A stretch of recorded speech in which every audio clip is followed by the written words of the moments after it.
Hello, hi, I'm Zanzi, and welcome back to the Health for Mzansi podcast. Proudly brought to you by Health for Mzansi. I'm your host, Joe, and I'm here to hold your hand as you seek the answers to those medical shames and woes you dare not speak of in public. Remember, nothing is off limits.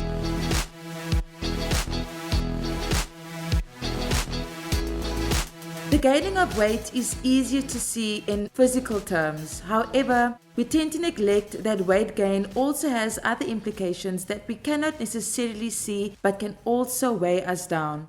In this week's discussion, we chat to clinical psychologist Simone Arendse. Simone, how are you doing? I'm very well, thank you. Thank you so much for just finding some time in your day and most probably busy schedule to talk about how weight gain can affect one's mental health. It's a very important subject to touch on. It's an absolute privilege to be here. Thanks so much for having me. And yes, definitely a relevant topic. I think before we get into the thick of things, if you can just give us a bit of a background of what it is that you do. So I'm a clinical psychologist. I have been practicing for 14 years already. I am currently in private practice exclusively. There was a time in my life where I worked at an inpatient facility for a couple of years that focused specifically on addictions and disordered eating. So we really have the expert online, I would say, to talk about this. Simone, is there a link between weight gain and mental health? Absolutely. So, we know that food is fuel, and we know that the kind of foods that we consume affect our mood and our mental health, but the reverse is also true. So our mental state also affects our relationship with food and the kinds of foods that we gravitate towards. So there are often physiological reasons for why there's a link between the two, and then there are psychological reasons as well. So just a very basic physiological reason is when people are stressed, there's increased cortisol in their body, which then often increases the appetite. That's a physiological reason. Then psychological reasons is that when people are stressed, depressed, or anxious, they will often gravitate towards what we call comfort food. We all know those, the ones that bring the pleasure, the ice cream, the chocolate, the sweets. And the reason why is because when we have those kind of foods, it gives immediate gratification. So what that means is there's instant pleasure. The dopamine gets released in the brain when we eat those foods.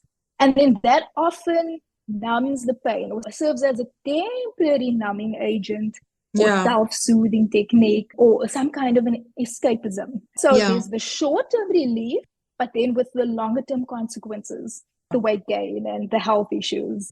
Simone, you touched on it a bit, but the fact that you get instant gratification, from eating sweets or takeout or whatever, why is that a negative thing to resort to that? What happens is that your food world and your emotional world becomes intertwined. It becomes mixed up, and that is never a good thing because then you're trying to fix an emotional problem with food. And so often what we would do in therapy is help people to pull those two apart, to help them to understand what is the overeating communicating? What function is it serving in your life? Is it stress relief? Is it just sort of negative self-esteem, which often then leads to negative self-care? Because when we don't feel good about ourselves, we won't be mindful about what we put in our bodies. Definitely. And so it is about figuring out what is the overeating communicating. What are some of the mental challenges that you have experienced that has occurred as a result of weight gain? It often feels like a vicious cycle. So people will not feeling good and then they will eat to escape it. And then the weight gain will make them not feel good. And then they will just eat more, so it's often a vicious cycle. So with that, we'll see increased stress, increased depression, poor body image, and also diminished self-esteem. That's a big one. And like I said, when people don't feel good about themselves, they will then also struggle to take care of themselves. Oh, yes, definitely. You just mentioned now that it is a vicious cycle and almost a domino effect.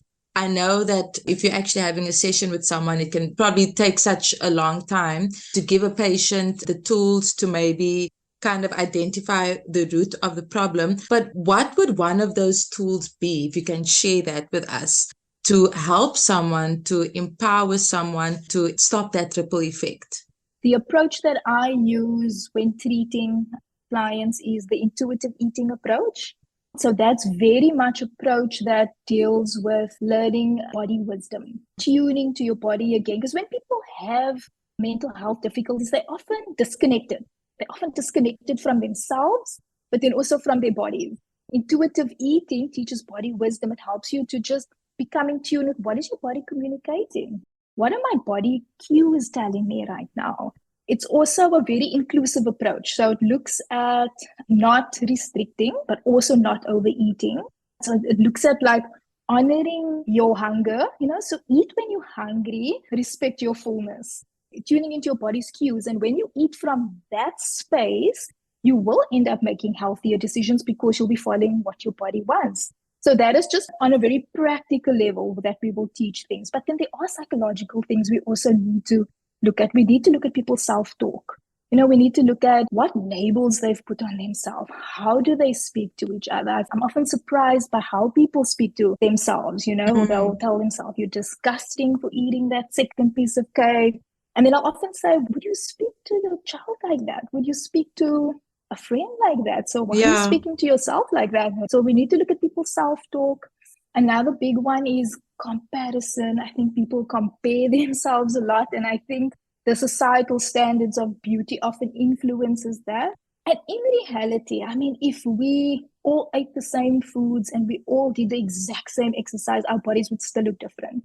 So it is about learning what's good for your body, because we all have different genes, different metabolisms. That's where the body wisdom comes in again. Learning what works for my body and what doesn't work for my body. I could eat the exact same amount of food that you do every night, and our bodies just won't look the same. So eliminating the comparison, I think that is also a big one. Helping people to reframe their focus. So take it away from appearance focus and more health focused. When we focus on doing the right things for our bodies from a health perspective, it takes some of the pressure off. So even if you don't have the flattest stomach or the stomach that you had when you were 18 years old, if you're eating properly and you're exercising and you're feeling good and you've got energy and you're not getting sick, that takes some pressure off. Be thankful for the vessel that is carrying you. Absolutely. And I like that word that you use, because our body is just a vessel. It doesn't define all we are. We're more than what we look like. And helping people with their identity and their self-esteem can also put that focus on that, So what are your interests? What are you good at? What are your strengths? And when people start looking at other aspects of themselves and they start feeling good about themselves, they'll want to take better care of themselves in any case, which then might have an impact on how they take care of themselves and their bodies. A thought just came into my mind about just how you define yourself, but I'm also just thinking about all the external messages, social media, what we see on TV, that's throwing out all these definitions and boxes. Do you think there are support structures, and I think you could also identify as a support structure for weight in general, whether it is weight gain or weight loss? Are there other support structures that people can go to or get some sort of empowerment from? I just want to add to what you said about social media. I think it's so important to put boundaries on what we ingest. I've literally sat with clients already and gone through the Instagram account with them to check what they are following and then help them to advise them that this could be helpful. Wow. Yes. Yes, especially for eating disordered clients. They need a lot of assistance around what is influencing the eating disorder and then eliminating that and then putting more of what would then help the eating disorder. With regard to support groups, Overeaters Anonymous is a good one, the OA fraternity, and they are very similar to the AA. They work on the same principles. Overeating often gets regarded as a food addiction, which is why they have sort of similar principles. But I've heard a lot of good things from clients of mine that have attended OA groups. And then, of course, I'm simplifying everything today in terms of tips and those sort of things. Especially when there's an eating disorder, I find it's one of the most complicated mental health issues. So it really helps to get professional assistance with people that are experienced in eating disorders. So just to uncover what is causing the stuckness, what's causing the disconnect, what's causing the disordered eating. Lastly, what I want to touch on, everybody is part of a family, is part of a community. So how can we support the community or the family members to correctly support somebody that is maybe struggling with weight gain?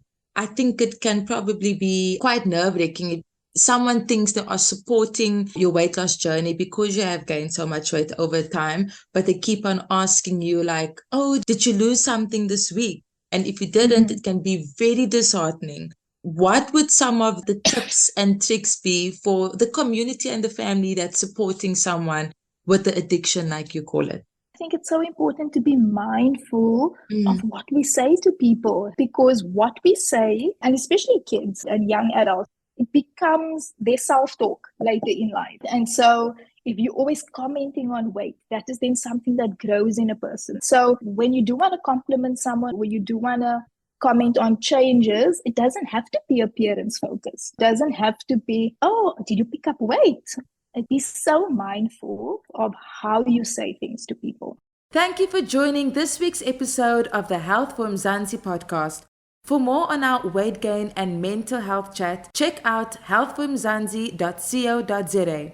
Now remember, if you are in a medical jam, you can send an email to hello@healthformzansi.co.za or send a WhatsApp to 076 132 0454. Here, we're on Blue Tick. So there you have it, girls and guys. What you're going through and how you look should never weigh you down.